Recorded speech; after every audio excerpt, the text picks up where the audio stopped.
We do not live in a simple world, and I think it's a mistake to pretend that we do. And science can't provide all the answers, and the scientific method can't provide all the answers. And so I try to find opportunities in all of my outreach to celebrate that and to highlight that and to remove this fake assumption that science can give an authoritative, definitive answer and we never need to debate it again. Because that is simply not how the world works, and it's not how science works. The Rational View is a weekly series hosted by me, Dr. Alan Scott, providing a rational, evidence-based perspective on important societal issues. Produced by Soapbox Media. The world needs evidence-based public policy now more than ever. Making the right decisions should not be partisan politics. Please help spread The Rational View by going to patron.podbean.com/therationalview. Together, we can make a better future. Hello, and welcome to another episode of The Rational View. I'm your host, Dr. Al Scott. This is a cool science episode that I haven't done in a long time. I'm going to be interviewing a theoretical cosmologist, and we can learn a little bit about the universe and our place in it. So please stay tuned. If you like what you're hearing, hit like in your podcast. I hope you enjoy it, and thank you so much for listening. Dr. Paul Sutter is a theoretical cosmologist at the Institute for Advanced Computational Science at Stony Brook University and a guest researcher at the Center for Computational Astrophysics at the Flatiron Institute in New York City. He's an award-winning science communicator, having authored 2 books, Your Place in the Universe and How to Die in Space, and hosting several TV shows, including How the Universe Works, Space Out, and The Edge of Knowledge. He also writes and hosts his own Ask a Spaceman podcast, which has been downloaded over 7 million times. Lastly, Paul is a globally recognized leader in the intersection of art and science. His latest collaboration is a product with Syren Modern Dance that explores the nature of time, which he recently performed as a United States Cultural Ambassador at the World Expo in Dubai. Dr. Sutter, welcome to The Rational View. Oh, thank you so much for having me. So we actually connected through a common friend, Andy Vasily of the Run Your Life podcast. So how do you know Andy? Oh, he reached out to me randomly one day after an article of mine appeared on the internet, exploring the nature of quantum mechanics and uncertainty and how we can take some lessons from quantum mechanics and the fundamental uncertainty that we see in the microscopic world and apply it to the macroscopic world. So that was my article, and Andy reached out to me for an interview. Oh, very cool. Yeah, he's actually Andy and I go way back. We actually went to public school together in ancient history. So you're a professional cosmologist, effectively. Could you tell us a little bit about your background? How old were you when you decided you wanted to be an astronomer or a cosmologist? Oh, actually, I was halfway through college, and it's one of those things where I'd always been interested in science topics of so many different kinds. I was always reading books as a kid and as a teenager. But I always assumed that science was done by other smarter people, just not me, that there's no way I could be a scientist. But I was still a super nerd at heart. So I went to college for computer science and computer programming and software engineering. And 3 years in, I took an elective in astronomy, and I fell in love with all this knowledge that I had been reading about for years. And I talked to the professor, and he said, yeah, you can be a scientist. You just switch majors. That's all it takes. And within 2 weeks, I switched majors to physics, and I never looked back.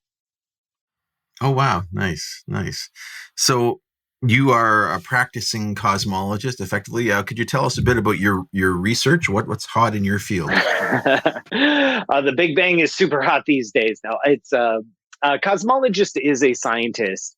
It's a branch of astrophysics, which is a branch of physics that studies the whole entire universe. So, a cosmologist, we try to understand the origins and evolution, content, future history, the whole deal. If it comes to the very largest of scales, that's what we're interested in.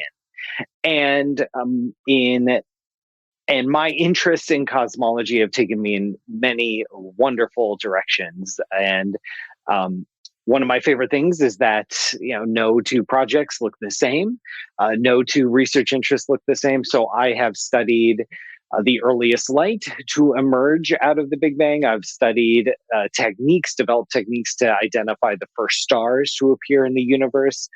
I have studied cosmic voids, which are these vast, expansive regions of almost nothing that dominate the volume of the universe.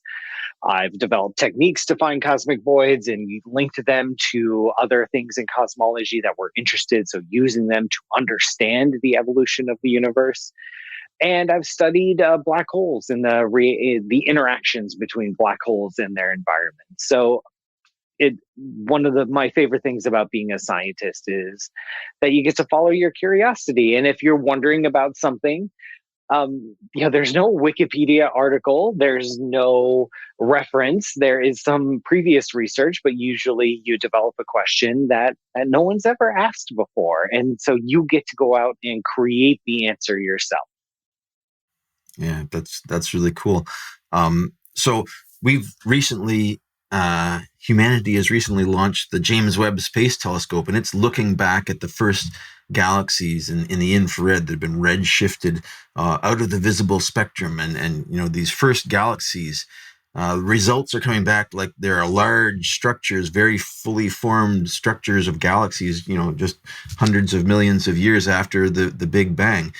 Have you been following this? Like, what does this mean for your field? There seems to be a lot of observational data now that we can adjust our theories with. Is this stuff exciting and different? Or are we changing our ideas about the evolution of galaxies from this work? So there's a multi-layered answer here. The James Webb, one of its primary missions is, like you mentioned, to probe the very early universe, to take images and study some of the first galaxies to form and appear in our universe. And this is a relatively unexplored era of our universe. We actually have a lot of information from much earlier times that light has survived to us. And then we have a lot of information from relatively recent and nearby times because everything's right there. But the middle bits are hard for us to observe. And so that's one of the reasons we built this giant space telescope, is to be able to directly observe those galaxies. I've been paying attention to the headlines and the news stories. As usual, things are much more nuanced and complex and actually much less exciting than the headlines would lead you to believe. So prior to the James Webb, we had already evidence that in our most naive and simple models of not just the evolution and growth of the universe, but the development of the first stars and galaxies, when we just take a stab at how quickly galaxies form and stars start appearing and living and dying, we had already figured, or we had already realized, that galaxies tend to form much faster than our naive models would lead us to believe. We had already evidence for that observationally. And one of the reasons we built the James Webb was to figure out what's going on. So these observations that the James Webb is making, these are the observations that James Webb are supposed to make. This is why we spent $10 billion to answer some of these questions of what is going on in the early universe, what leads to the rapid formation of galaxies. There's a few theories out there. There are a few ideas. Some are pretty boring, some are rather exotic, but this is the laboratory where we test those ideas. So when the headlines say, oh, we find a galaxy that's way too massive, one is more complicated than that because we don't necessarily have precise distance measures to these galaxies, so we don't know exactly how old they are. And two, yeah, we already knew that galaxies form much more quickly than we would think, and we're trying to figure out why. Nothing here, nothing that we've seen with the James Webb rocks our fundamental assumptions of the Big Bang model and the growth of structure in our universe. This is very clearly, and we've known for a couple decades now, we don't understand the detailed astrophysical processes that lead to the formation of galaxies in the early universe. And that's a very, very interesting scientific question, especially for cosmologists. Doesn't really package neatly into a headline. So there's a little bit of distortion going on there. Yeah, all of the headlines are there for clickbait, so you do have to drill down. And so luckily I have a cosmologist on the show and I can learn something. So that's pretty cool. The one thing that I'm really interested in is these large, massive black holes, the centers of galaxies that seem to be associated with galaxies, and how do they form? What's current thinking on how these massive black holes form at the centers of all these galaxies? Yeah, one of the coolest things we've learned over the past couple decades is that essentially every galaxy, there are always exceptions, but essentially every galaxy is home to a supermassive black hole. And we don't use that word lightly. We're talking black holes at least millions of times more massive than the sun and reaching up into the hundreds of billions of solar masses. So these things really, really are big. And we've discovered that they seem to be related to their host galaxy. So they don't just sit there and lead independent lives. It seems that the bigger the galaxy, the bigger the black hole. And there's a very nice relationship between the two. And this is actually how we got some of our first information that galaxy evolution proceeded relatively quickly in the early universe. Prior to James Webb, we couldn't see individual galaxies, but we could see these objects that we call quasars. And quasars are powered by supermassive black holes. When material falls into the black hole, it crams into a really tiny volume. Lots of energy happens, lots of heat happens, and they glow incredibly brightly, millions of times more brightly than a typical galaxy.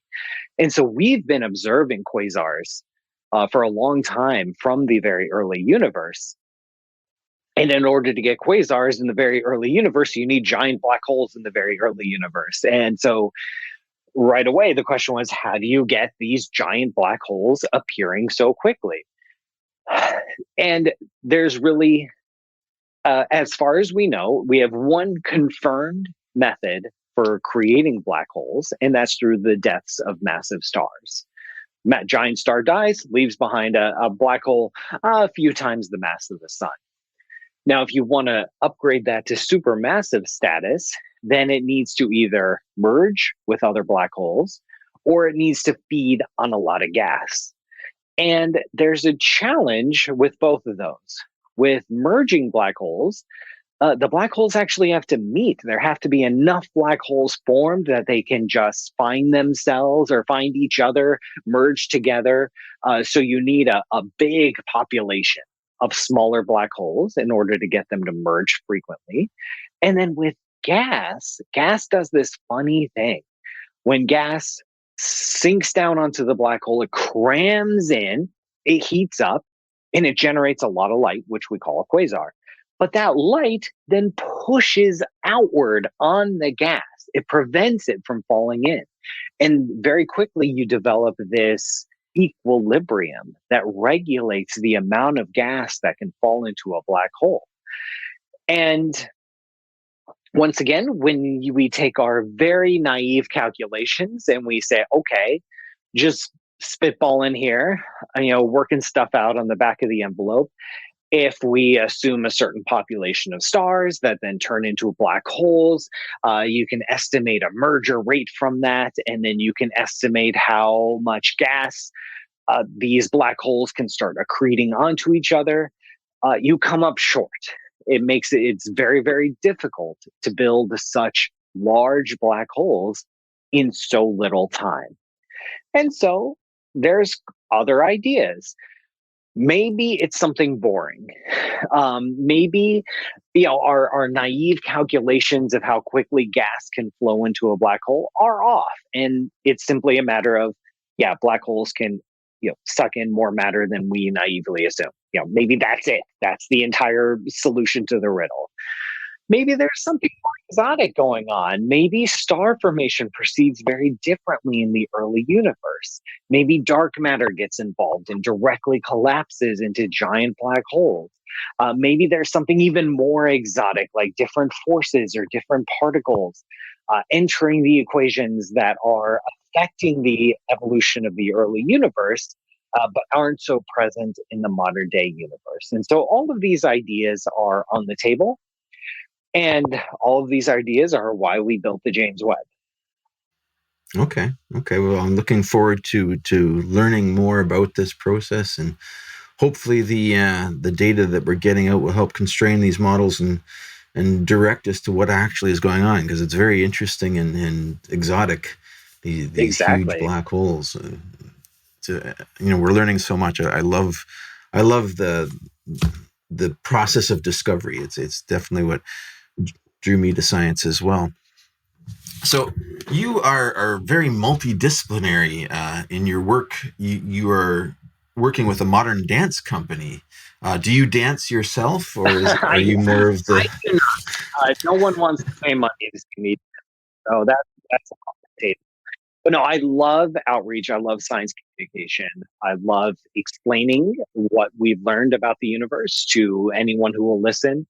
And so in that context, I've authored 2 books with a third one on the way later this year.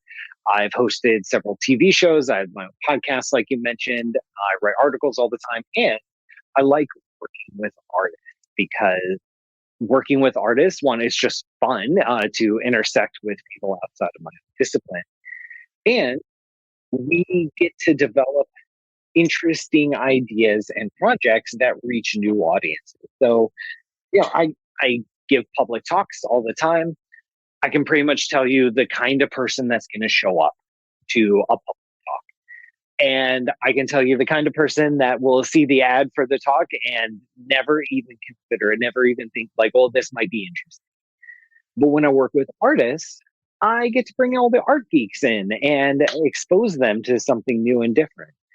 And that's really fun and really rewarding. And so in this case, I started a collaboration with Syren Modern Dance in New York City about, it was almost 5 years ago, 5 or 6 years ago, when we were first introduced by a mutual friend.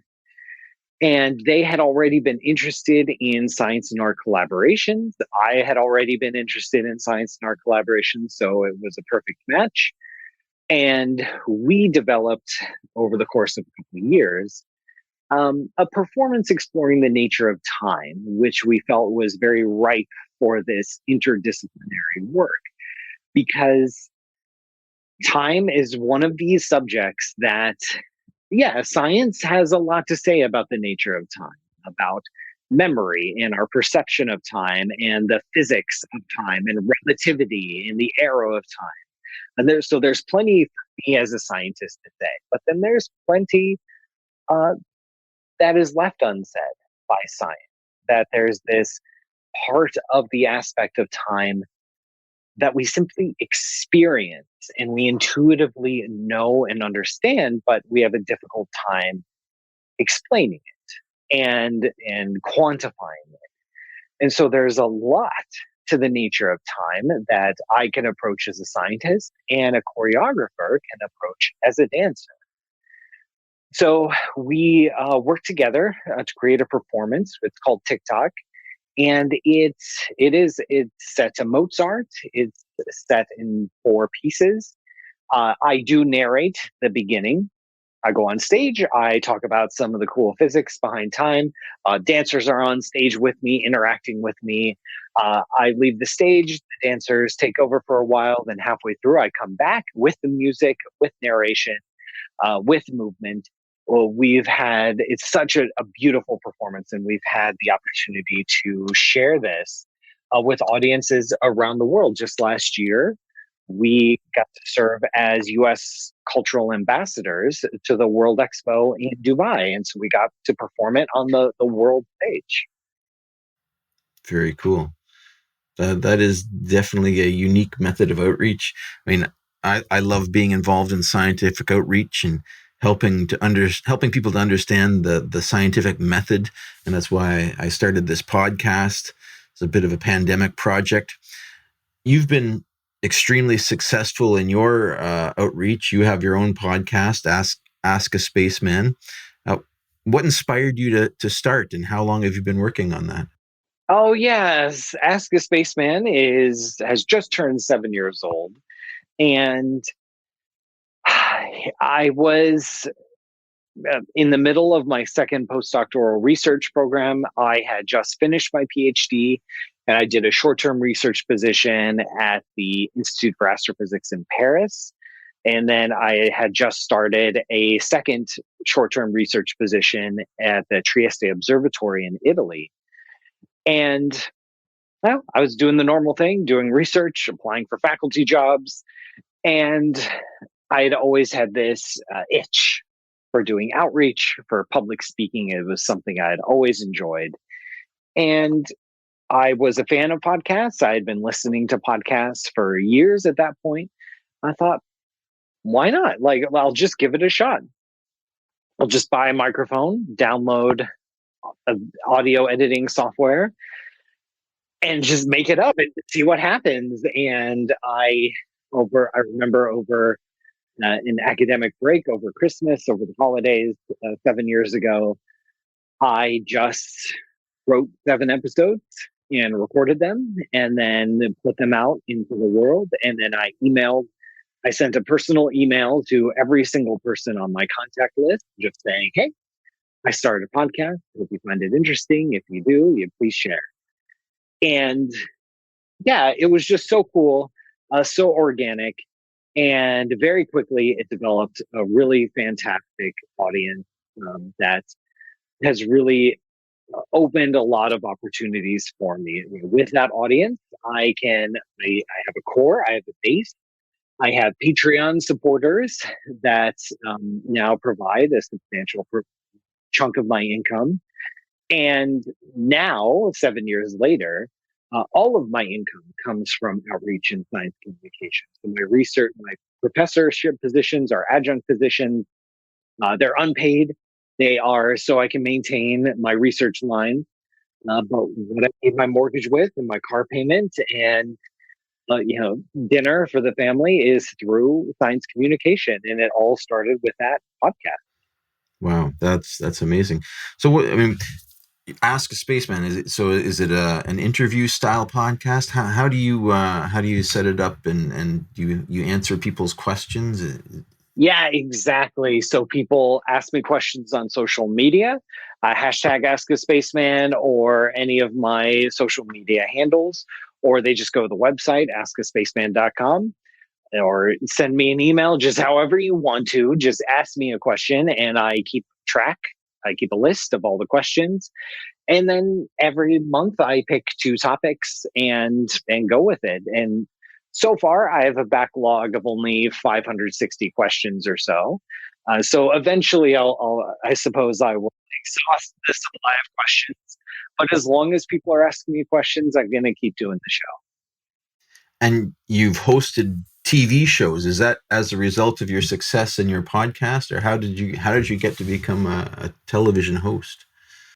Yeah, the more I did the podcast, the more opportunities I had. And so I would get asked to appear on local TV stations, on local news to explain science stories. And then I got connected through, I have no idea, to national news organizations. And I started doing more videos on my YouTube channel and just putting myself out there more and more.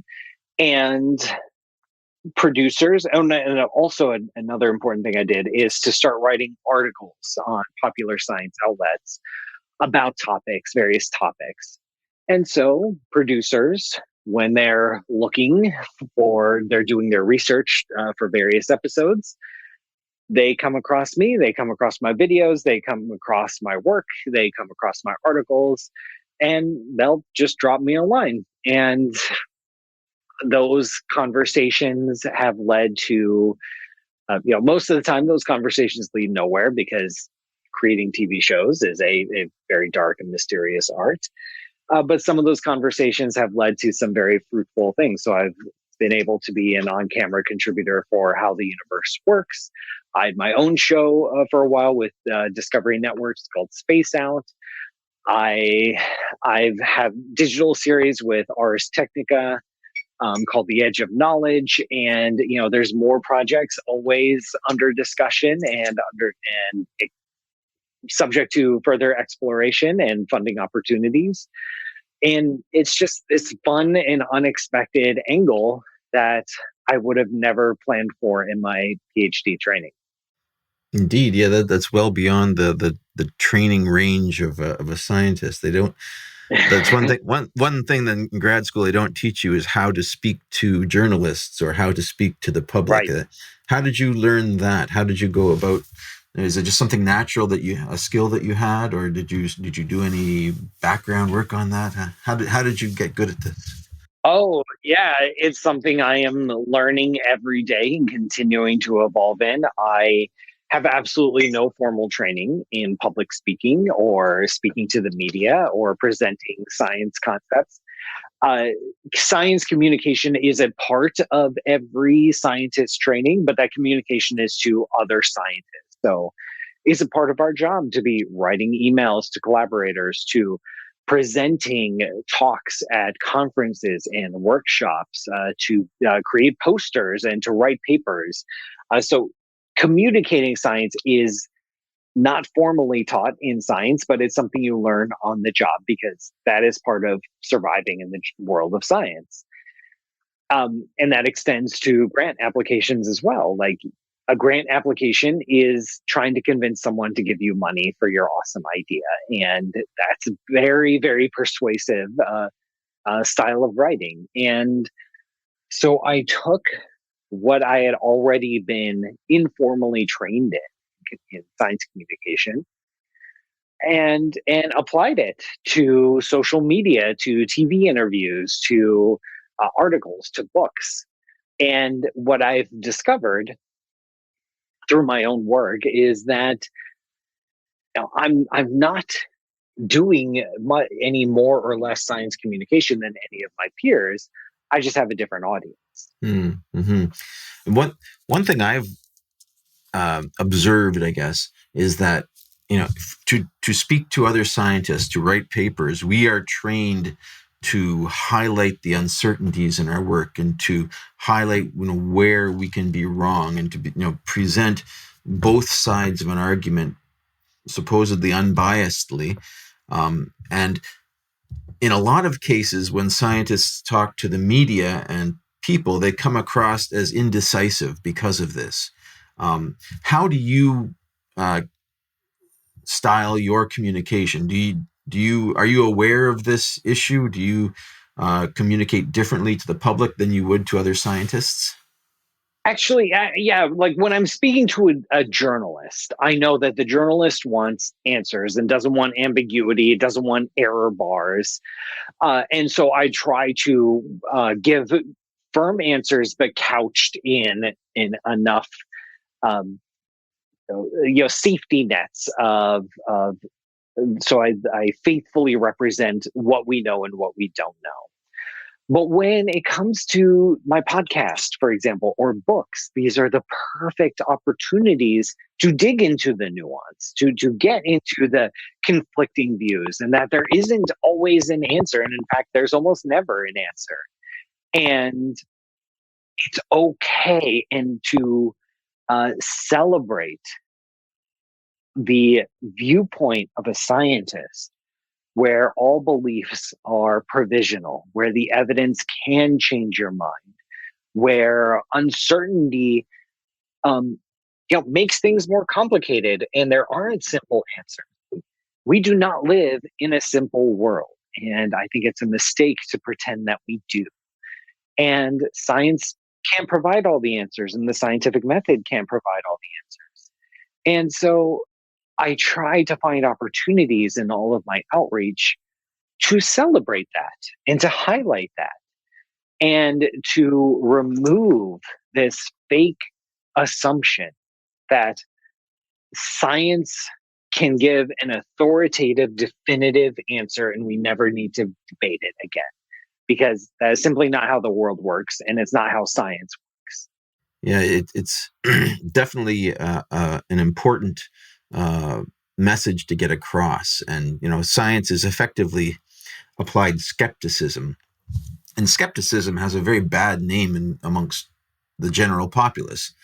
You're fighting against people that are pushing for faith over skepticism, and skeptics are usually the bad guys. If you watch the X-Files, the skeptics are always wrong and the truth is out there.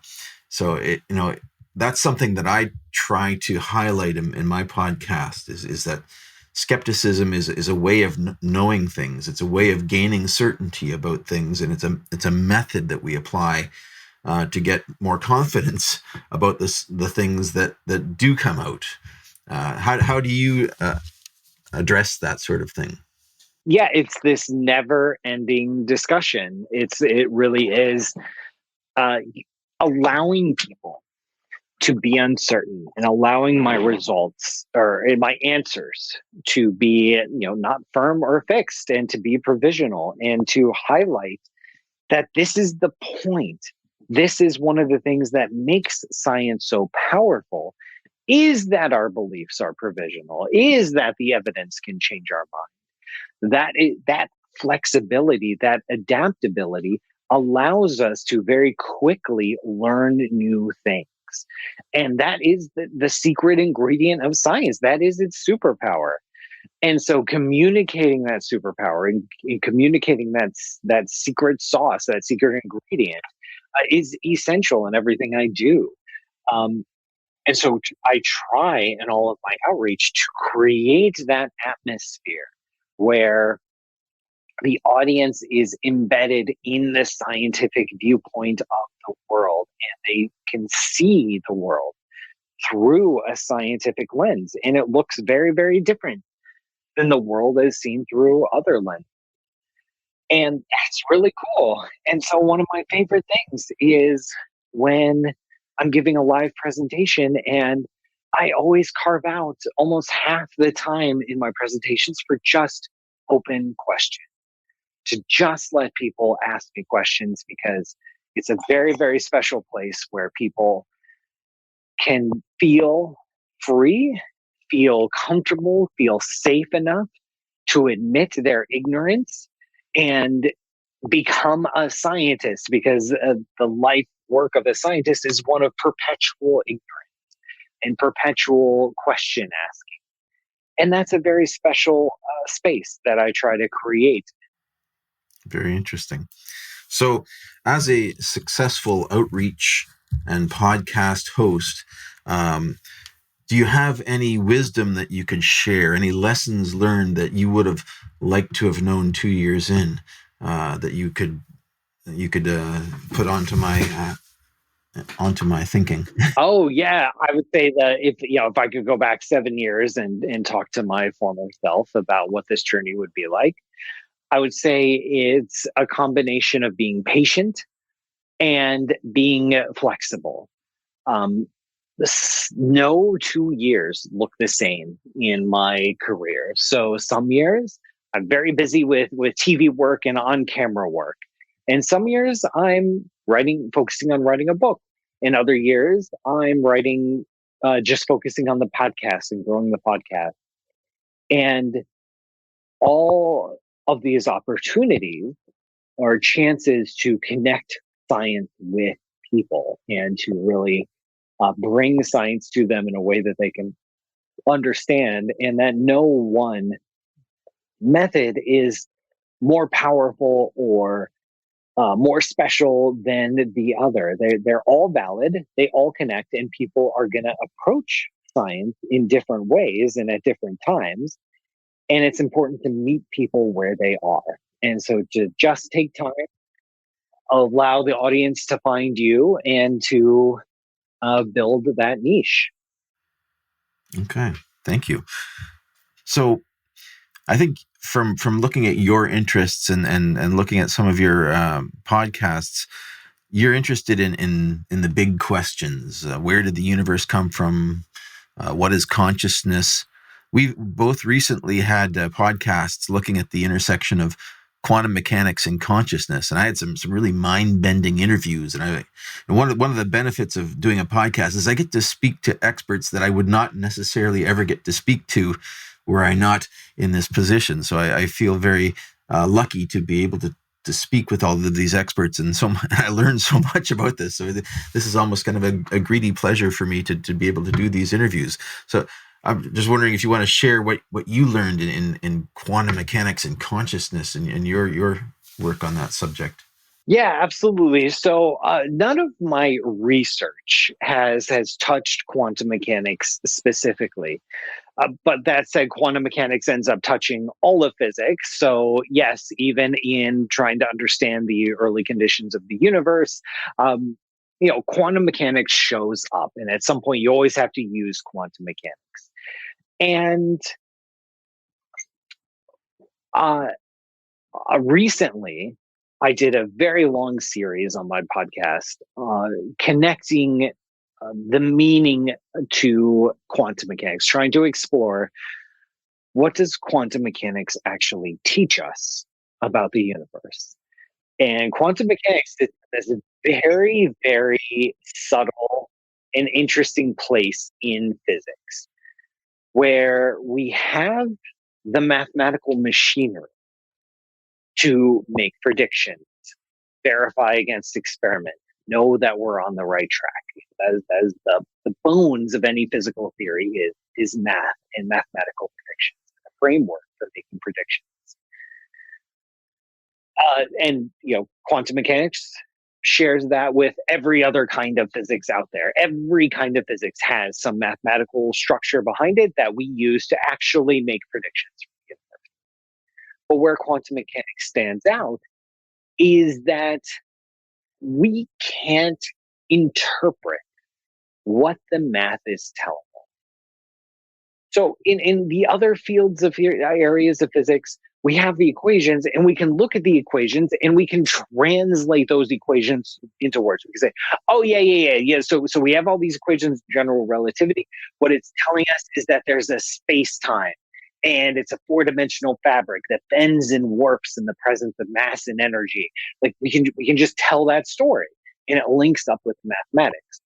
Quantum mechanics, every time we try to tell a story based on the mathematics of what's really going on, we end up with nonsensical and contradictory statements. We end up with absurdity, with things that simply don't make sense. And this has been a struggle for quantum mechanics ever since the development of quantum mechanics. The very founders of quantum mechanics were arguing about interpretation as soon as they had developed mathematics. And one of the biggest questions in quantum mechanics is that there is this central role in the theory for the act of measurement. I run an experiment, I measure the result. And this process of measurement is very, very special to the theory. It's this discrete event that happens that transforms this cloud of uncertain probabilities into an answer, an electron hitting a part of the screen. That process of observation or measurement is not clearly defined in the theory itself. The mathematics doesn't tell us, well, what is a measurement, what is an observation. And when we try to interpret what does it mean to make an observation, what does it mean to make a measurement, we run into all sorts of weird stuff that doesn't make any sense. So there have been attempts over the past 100 years to explain what is a measurement, what is an observation. When it comes to consciousness, one idea that's floated out there is that observation or measurement requires the presence of a conscious observer, that there is something special about consciousness that sits outside of normal physics as we would understand it and comes into play and creates the act of quantum measurement. This idea is not so hot in physics because in physics we have a physical view of the world. And to say that consciousness exists outside of the physical view of the world would mean that there is something outside of physics, that there's something that is not subject to the laws of physics. In a strict physical view of the universe, this idea doesn't make a lot of sense. But there's no such thing as a strict physical view of the universe. Many people believe in the concept of a soul. And the soul, by definition, is not bound to laws of physics and laws of nature. It exists separately and differently than the physical universe. A lot of people believe in free will and believe that they can create their own actions and make their own decisions.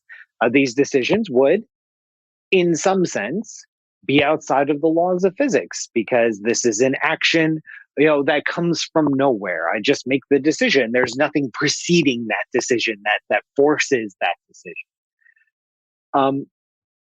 This gets into very interesting philosophical discussions of the nature of consciousness, the nature of free will, the fundamental natures of reality. Is there something separate than the physical?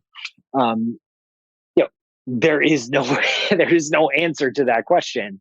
And so there is, so far, no answer to the question of what role does consciousness play, if any, in quantum.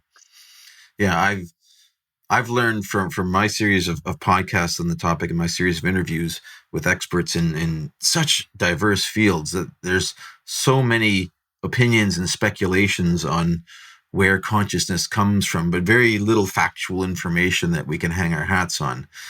I think in this field, we're not yet at the point where we're asking the right questions.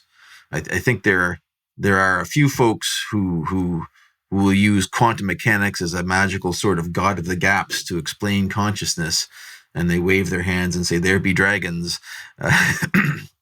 But I think recent advances in quantum computing, where we're actually using the mathematics of quantum mechanics to make new computers that operate in a strange way compared to what we call our classical computers, are showing that quantum computing is just another physical method to compute. And although it is different at its base than a classical computer, it's still, a physical process. It still follows physical laws. Why do we believe that quantum mechanics makes it easier to explain consciousness? It's just this collapse, this uncertainty in the description of collapse in the quantum mechanical theory. That's basically where people want to hang on to. Is that effectively what you've learned? Yeah, it's there's this mystery over the nature of measurement, and ultimately there's some human being making the measurement, so maybe there's a connection between the two. And if there's a connection between the two, that connection can go both ways. Maybe we can use consciousness to explain quantum mechanics, and maybe we can use quantum mechanics to explain consciousness. It's not an outright ridiculous idea because let's face it, we don't understand quantum measurement and we don't understand consciousness. So it's worth a shot to keep looking into and investigating to see if there is a special connection there. Maybe something will turn out of that, maybe not. But the only way to find out is to find out. We actually have to explore these ideas and find their consequences and look for ways to test this or rationalize it or judge if it's a good idea or not. The only way is to sit down and work it out. This is the grand tradition of philosophy going back thousands of years. You can't decide if one idea is better than the other until you explore the idea. Yeah, I think from what I've learned, most of the stuff that, most of the fruitful areas of investigation where we're actually making progress in understanding or learning things about consciousness is in investigating the neurobiology of anesthesia. I think one of the best quotes I heard was that the only thing we know about consciousness is it goes away when we apply anesthesia. And one of my favorite interviews was with Dr. Luca Turin, who actually is a scientist who revolutionized the science of smell. And his groundbreaking work showed that the smell receptors in our nose aren't just responding to the shape of proteins. They're actually responding to the vibrations of the molecules as well. And they're actually acting like a Fourier transform infrared spectrometer in determining. We actually respond to smell in a way that doesn't correlate with the shape of the proteins, which was really amazing. And he's extended this. He's done measurements in fruit flies under anesthesia, applying anesthesia to fruit flies, and he's measuring electron spin resonance. He's putting these fruit flies in an electron spin resonance machine. And the electron spin resonance is occurring while they're consciousness, and when they apply the anesthesia, it goes away. And this is amazingly cool stuff. I found this my jaw dropped when I heard about this work, and it's quite interesting stuff. So there's some fruitful work going on. I'm looking forward to seeing where it leads, because electron spin polarization is one of these things like, quantum mechanically linked stuff. It is, we're looking at some very interesting physics here that a lot of people didn't think would be, associated with consciousness. But at this point, we're in a lot of speculation land. So I'm excited to see what comes out. So for you, what's next? What are you working on in the future? Today I'm rehearsing a new podcast episode on the nature of black hole shadows, which is going to be a fun topic, and the ongoing debate of human versus robotic exploration of the solar system. And and I'm also finishing up the final edits for my next book, which will come out in the fall. And meeting with my literary agent to figure out what my next project, my next pitch is going to be. Lots of conversations. I just got back from a string of public appearances and public talks around the world. I went on a little mini tour that was really, really fun. So I'm enjoying just working from home for a while I rest and relax, and then I'll hopefully get out there again. Excellent. That sounds black hole shadows. What's a black hole shadow? Can you give me a scoop? Yeah, the black hole shadow is what we perceive to be the event horizon, which is actually much, much larger than the actual black hole because of the extreme bending of space-time. Oh, okay. Very cool. Very cool. That sounds like a lot of exciting work for you. I appreciate you coming on the show and talking to us about your work. I love learning from other experts and finding out, what you've done and all of the cool work you're doing. So for spending the time and coming on with me, I'll send you a Rational View t-shirt that you can. Oh, so you can cool. have. I appreciate it. Thanks so much for coming on. Thank you so much for having me. If you'd like to follow up with more in-depth discussions, please come find us on Facebook at The Rational View and join our discussion group. If you like what you're hearing, please consider visiting my Patreon page at patron.podbean.com/therationalview. Thanks for listening.